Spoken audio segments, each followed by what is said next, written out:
All right, so now we move on to Resolution 16-292, resolution determining the form and other details of not to exceed $16 million general improvement refunding bonds, Series 2016 of Princeton and the County of Mercer, New Jersey, or such other amount as determined by the Chief Financial Officer to accomplish the refunding on the terms required by the local finance board pursuant to NJAC 532.5 and consistent with the refunding provisions of the Internal Revenue Code, and providing for the sale and the delivery of such bonds to RBC Capital Markets, LLC.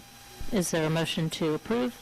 So moved. Moved by Mr. Liverman and second by Ms. Butler. Any questions or discussion? All in favor?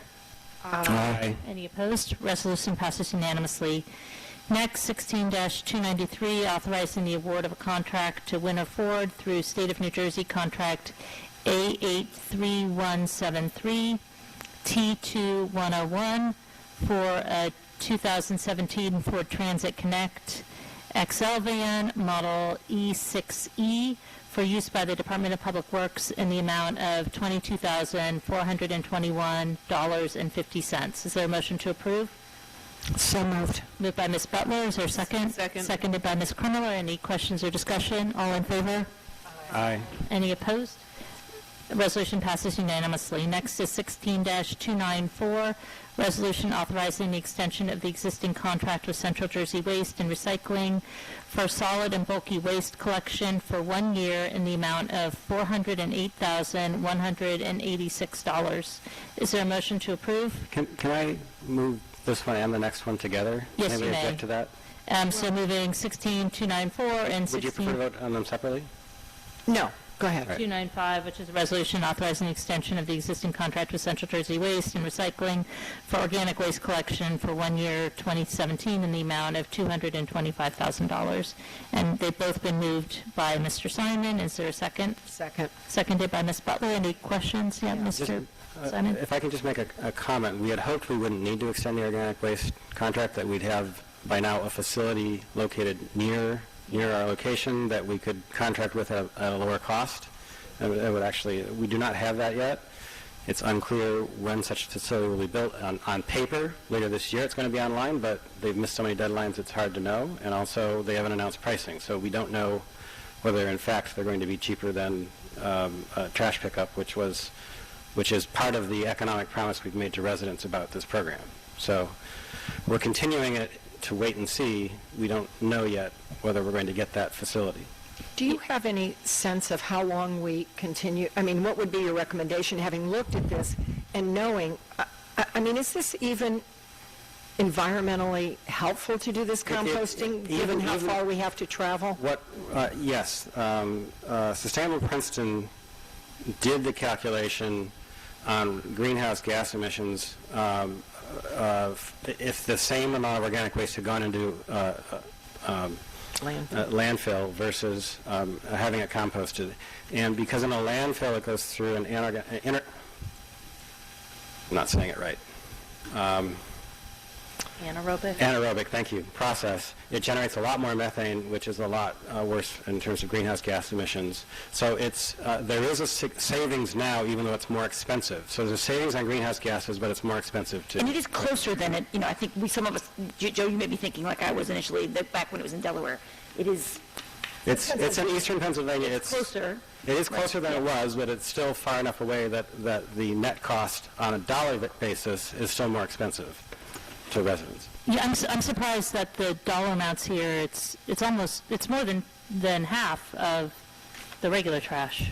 Right. It's $15 per household per month with an estimate of 1,250 households. That's what that number works out to. I spoke to Mr. Huff earlier today about that, just to make sure I understood that. So we're currently at 1,180 participants or somewhere in that neighborhood and growing very slowly. So we lost some who didn't renew, but we recovered other people who upped and gained a little bit.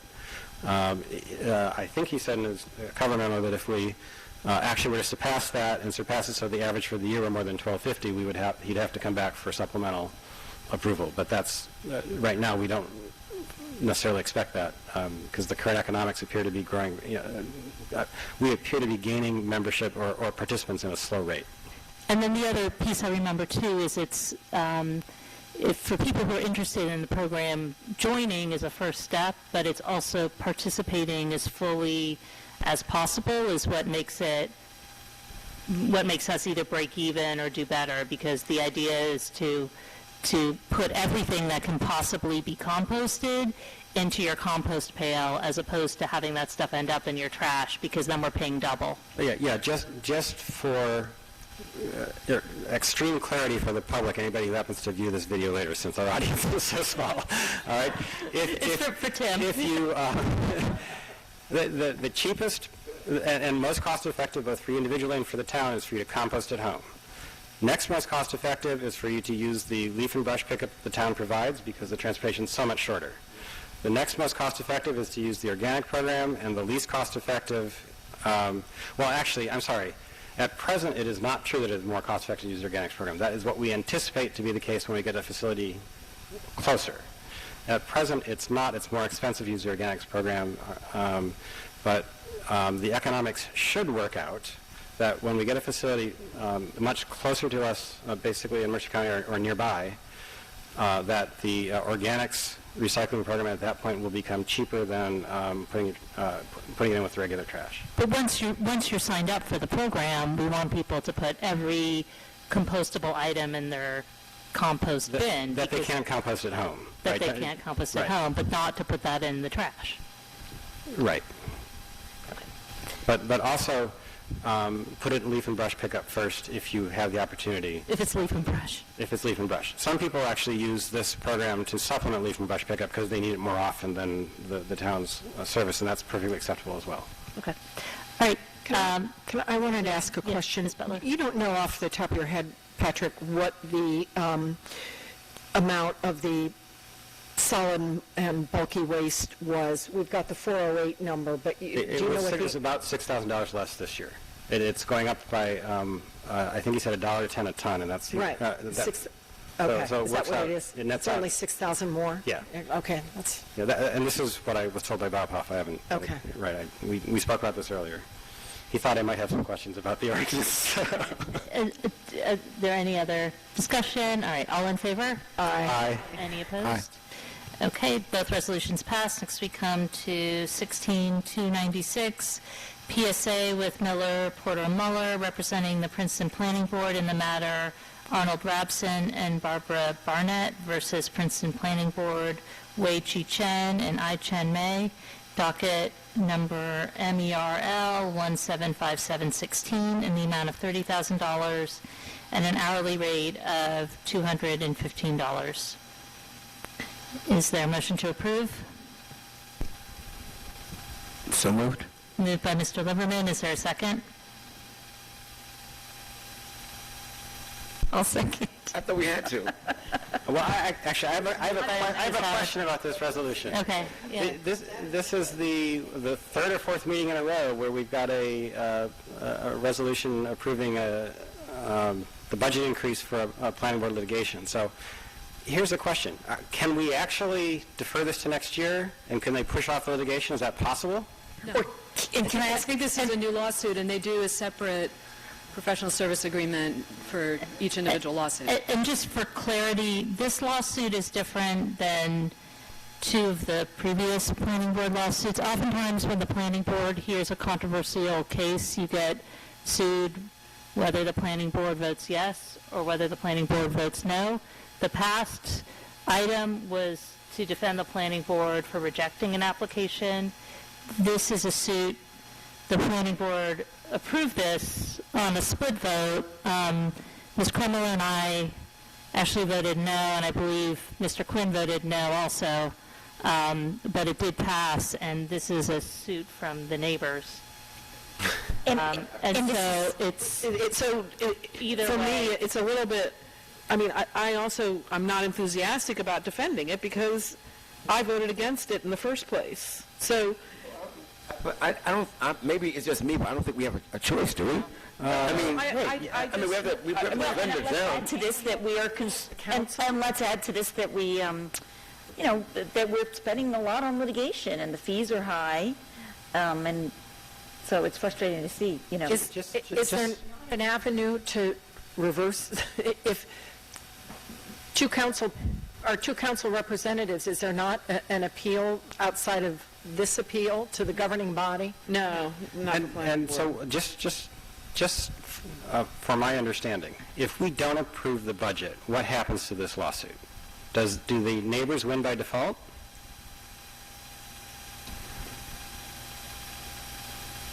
I've never heard of a municipality or a board not defending its decision. I mean, this What if is we didn't this was agree with the pretty decision? unfathomable.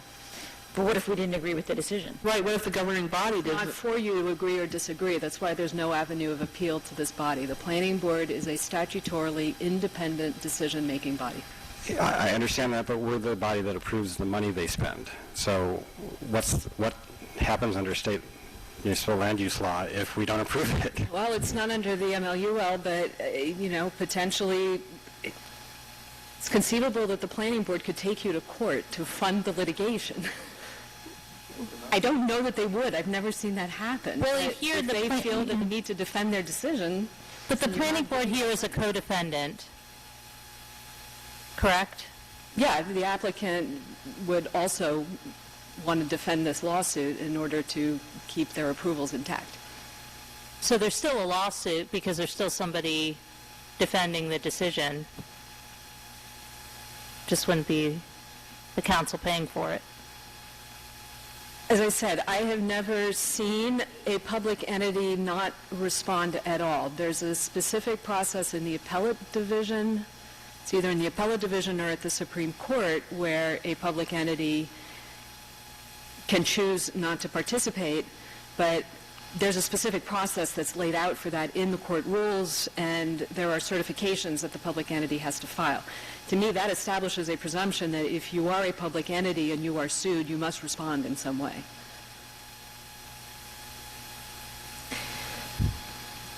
All right, well, I can research it if you'd like me to. Well, I don't know. I mean, maybe there's a way to limit the amount of money that we're willing to spend on it. I mean, that's another way to send a signal, but I don't know. I mean, we could put the limit, say, at $10,000 instead of, I mean, but I'm just shooting from the hip here, which I don't like to do. The problem you're going to confront in that situation, or is that as the attorneys that we confront then, when we are engaged to represent an entity, whether it's a private individual or a public entity in litigation, we have to proceed with the litigation, whether we are being paid or not. And if we're not being paid, the only way that we cannot continue to do the work is to apply to the court to be relieved of counsel. To do anything other than that is an ethical violation. So if you cap Jerry at $10,000, you're putting him in an impossible situation. Okay, got it. All right. all right, I'm going to vote in favor. Just, I understand all this, and it's too complicated to be sorting out at this hour. Okay, all right. Any further discussion? All right, all in favor? Aye. Any opposed? Patrick, I'm glad you brought it up because I was thinking the same thing. She asked me about it before the meeting. All right. 16297, resolution to reimburse the Princeton Public Schools $170,061 for the 2015-2016 school year hazardous bus route transportation costs. Is there a motion to approve? I'll move it, but do we mean for 15-16, this is for last year? Yep. We're paying for last year, not this upcoming year. Correct. Second. Moved by Ms. Butler, seconded by Mr. Liverman. Any other I do have a question. Yeah. So how does this compare to 2014-15? This is exactly the same amount. They had actually submitted a bill to us that was closer to $200,000, which I had responded back that we, if they couldn't defend why that price went up so high, that we would maintain the price from the 2014-15 school year. So that's where we're at. We're currently working with their transportation department to evaluate all of the routes and all of the student transport going to the various schools to see if there are ways to limit the amount of hazardous busing. So we don't anticipate that we will see any or much change in the 2016-17 bill, but we're definitely looking to have a completely revamped hazardous busing criteria and designation for the 2017-18 year. The school district needs ample time to contact student families if there is a change in the busing system. So we can't do it for this current school year. So that's why we would be looking at a future school year. Well, what motivated my question is I thought that on one or more of our sidewalk ordinances, we were told that it was a hazardous bus route, and by approving the sidewalk and having it actually built, we would reduce the hazardous routing for the schools. So how is it the same and not reduced? We have a different transportation manager who is billing us in a different manner than what we had been receiving in previous years from the school district. And so it is quite a long, lengthy process to go through and evaluate the billing and make substantive changes.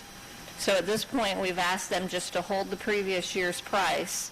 And like I said, we'll work through all of the routes to get the bills revised and hopefully lowered in the future. This is sort of in conjunction with that, does the work on Valley Road, is that considered hazardous bus? And since we're making those changes, will that impact anything that's not considered? No, Valley Road is not considered hazardous busing. Right. So we looked at the capital budget for next year, and there are a number of road projects on there. Are any of the projects upcoming? You don't have to go to it now, but I wonder if, does it make any sense to sort of, we're probably not going to be able to do them all, and does it make sense to prioritize the ones that might be considered hazardous busing? Can you just keep that in mind as we think about? Yes, we definitely will. And I also heard that in 2017 with the master plan review that's going to be underway, we have an opportunity to request changes to certain parts of the master plan, and it's my intention to work with Lee Solo so that we can revisit the sidewalk master plan and make sure that we don't have missing links or we identify the areas where we need to add sidewalk to reduce our hazardous busing. Right. Great. Thank you. We do have places where we have sidewalk on one side of the road. We don't have it on the opposite side of the road, and so that side of the road is considered as hazardous busing. So that's going to need to be a policy decision as we go along the path to determine if we do want to add those sidewalks to reduce our costs. Thank you. Thank you. All right. Has this been moved and seconded already? I believe so. All right. All in favor? Aye. Any opposed? Resolution passes unanimously. Next, we come to 16-298, separation agreement with Mark Johnson, Animal Control Officer. Is there a motion to approve? So moved. Moved by Ms. Krummeller. Is there a second? Seconded by Ms. Howard. Any discussion or questions? All in favor? Aye. Aye. Any opposed? Resolution passes unanimously. Next, we come to 16-299, purchase of affordable unit due to hardship, 46 Billy Ellis Lane, Block 802, Lot 1.0136 for $151,110. Is there a motion to approve? Moved by Mr. Liverman. Second. Seconded by Ms. Krummeller. Any discussion? All in favor? Aye. Aye. Any opposed? Okay, I'm going to turn the meeting over to Mr. Liverman. There's resolution 16-300, resolution approving settlement agreement and release, Knapp versus Borough of Princeton, docket number MERL-654-16 in the amount of $3,874.34. Is there a motion to approve? So moved. Motion by Councilwoman Krummeller, seconded by Councilwoman Butler. All in favor? Aye. Aye. So moved. Any question? So moved. Oh,